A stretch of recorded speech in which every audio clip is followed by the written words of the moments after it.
18 سال اس بچے کی پرورش کی، اس کو پالا پوسا جوان کیا۔ سونار کے پاس وہ دکان پہ چلا جاتا، وہ کئی دفعہ دکان پہ رہتا، کئی دفعہ گھر میں رہتا۔ ایک دفعہ وہ دکان پہ تھا، بچہ گھر تھا، 18 سال کا جوان، اس کی بیوی اکیلی تھی۔ وہ جس نے ماں بن کے پالا تھا اس نے اسی پہ حملہ کر دیا، اس کا بازو بری نیت سے تھاما، بیوی چیخی۔ تھوڑی دیر گزری تو وہ نوجوان پیروں میں بیٹھ گیا، کہنے لگا اماں پتہ نہیں مجھے کیا ہوا۔ شام کو سونار آیا، بیوی چیخنے لگی، چلانے لگی، کہنے لگی آج عجیب بات ہوئی، جس کو میں نے جگر کا خون دے دے کے پالا اسی نے گندی نظر ڈالی۔ سونار محو حیرت ہے، بیوی کا خیال تھا کہ لاٹھ اٹھائے گا، ڈنڈا اٹھائے گا، نوجوان کو مارے گا، لیکن وہ رونے لگ گیا۔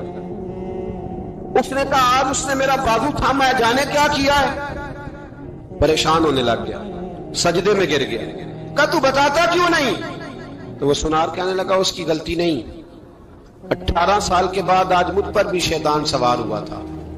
ایک عورت آئی تھی، وہ اپنے بازوؤں میں چوڑیاں پہننا چاہتی تھی تو میں نے بھی گندی نظر سے ہاتھ ڈالا تھا، رب کریم نے مجھے فوراً اس کی سزا دی۔ جن کے گھروں میں بیٹیاں ہوتی ہیں ان کی نظریں گندی نہیں ہوتی، جو بیٹیوں کے باپ ہوتے ہیں، جو بہنوں کے بھائی ہوتے ہیں، ان کی نظریں گندی۔ اور اگر تو ٹیلی فون کرتا ہے، تو کسی عورت کے ساتھ تعلق رکھتا ہے تو یہ بات لکھ لے، امام فخر الدین رازی 1، علامہ اسماعیل حقی 2، ملا جلال الدین رومی 3، امام خازن 4، امام جلال الدین سیوطی 5 حدیث کے استاد اور محدث لکھتے ہیں کہ اگر تو کسی پر گندی نظر ڈالے گا تو تیرا گھر بچ سکتا، یاد رکھ نہیں بچے گا، اس لیے کہ تیری نظر کسی کی بیٹی کو بیٹی سمجھ تاکہ تیری بچی کا پردہ قائم رہے، کسی کی بہن کو۔ یہ کیا بات ہوئی کہ تو جتنا مرضی گند معاشرے میں پھیلاتا رہے تیرا گھر بچا رہے؟ یہ کیسے ہو سکتا ہے؟ فَإِنَّ لَهُ مَعِيشَةً ضَنْكَ، اللہ فرماتے ہیں زندگی تنگ ہو جائے گی تیرے لیے مشکل، تو ڈھونڈتا پھرے گا کہ میں مرنے کو جگہ تلاش کروں۔ سچی توبہ کرے، کھری توبہ کرے۔ یہ گناہ انسان کو مجبور کر دیتے ہیں۔ حضرت عبداللہ بن مبارک رحمت اللہ تعالی علیہ، ان کے سینکڑوں شاگرد تھے، ایک شاگرد کے انتقال کا وقت آیا تو گھر گئے ملنے۔ آپ کہتے ہیں میں نے زور لگا لیا پر اس کی زبان پر کلمہ جاری نہیں ہوا۔ میں اسے کہتا کلمہ پڑھ پر اس کی زبان پر جاری۔ اللہ اکبر، بہت بڑی نعمت ہے۔ دعا فرمائیں اللہ ایمان کی موت عطا فرمائے، ایمان کی موت دے اللہ کریم، ایمان کی موت دے۔ ایسے بھی لوگ دیکھے ہیں، مسجد نبوی ہے، رسول اللہ کا شہر ہے، سر سجدے میں ہے، روح پرواز کر گئی، روح پرواز۔ کتنا نصیبوں والا ہے، کتنا نصیبوں والا ہے کہ مسجد نبوی میں سر سجدے میں رکھا ہے اور اللہ تبارک و تعالیٰ نے محبوب کے قدموں میں موت عطا فرمائی۔ تو حضرت عبداللہ بن مبارک کہتے ہیں میں نے اس کو کہا کلمہ پڑھ تو اس کی زبان پہ جاری نہیں ہوتا۔ میں بار بار کہتا تو وہ منت کرتا، کہتا حضور میں کوشش کرتا ہوں جاری نہیں ہوتا۔ فرماتے میں پریشان ہو کے اٹھا، ابھی میں دروازے پہ پہنچا تھا، اس نے چیخ ماری اور روح پرواز کر گئی۔ بچے رونے لگے، بیوی رونے لگی، تو میں نے اس کی بیوی سے کہا کہ جرم کیا کرتا تھا، اتنا بڑا پاپی پہ کلمہ جاری نہیں ہوا۔ اس کی زوجہ کہنے لگی حضرت جی 2 گناہ تھے اس کے، ایک تو یہ شراب کا عادی تھا، روکتی تھی باز نہیں آتا تھا، اور دوسری بات یہ کہ یہ اپنی اماں کا نافرمان تھا، وہ 2 گلیاں چھوڑ کے رہتی ہے، یہ کبھی ملنے نہیں گیا تھا، اس بوڑھی کا کلیجہ اس کی طرف سے بڑی تکلیف میں تھا۔ تو حضرت عبداللہ بن مبارک کہنے لگے جا تو بھی دعا کر، اس کی ماں کو بھی کہہ دعا کرے کہ یہاں تو یہ کلمہ نہیں اسے نصیب ہوا، اللہ کرے اللہ آخرت کی منزلیں اس کی بہتر فرما دے۔ یہ حدیث سنانے لگا ہوں، حدیث ہے، حدیث رسول ہے۔ جوان خاص کر کے ذرا میری بات پہ توجہ کرے، اور بزرگ خاص کر توجہ کرے جنہوں نے تربیت کرنی ہے۔ سنیں، حضور کی بارگاہ میں ایک نوجوان آیا ہے، یہ سنگ میل ہے حدیث، اس کو یاد رکھنا۔ عرض کی حضور میں سارے گناہ چھوڑ سکتا ہوں، زنا نہیں چھوڑتا۔ حضور مجھے زنا کی اجازت ہونی چاہیے۔ میرے حبیب نے تھپکی دی، بٹھا لیا۔ میں کہتا ہوں حضور نے گناہگاروں کو معاشرے سے کاٹا نہیں، ان کی تربیت فرمائی ہے، ان کی تربیت فرمائی ہے، ان کو قریب فرمایا۔ میرے حبیب کریم صلی اللہ علیہ وسلم نے فرمایا ادھر آ بیٹھ جا، بیٹھ گئے۔ حضور نے فرمایا تو پسند کرتا ہے تیری ماں کے ساتھ کوئی بدکاری کرے؟ حضور نہیں،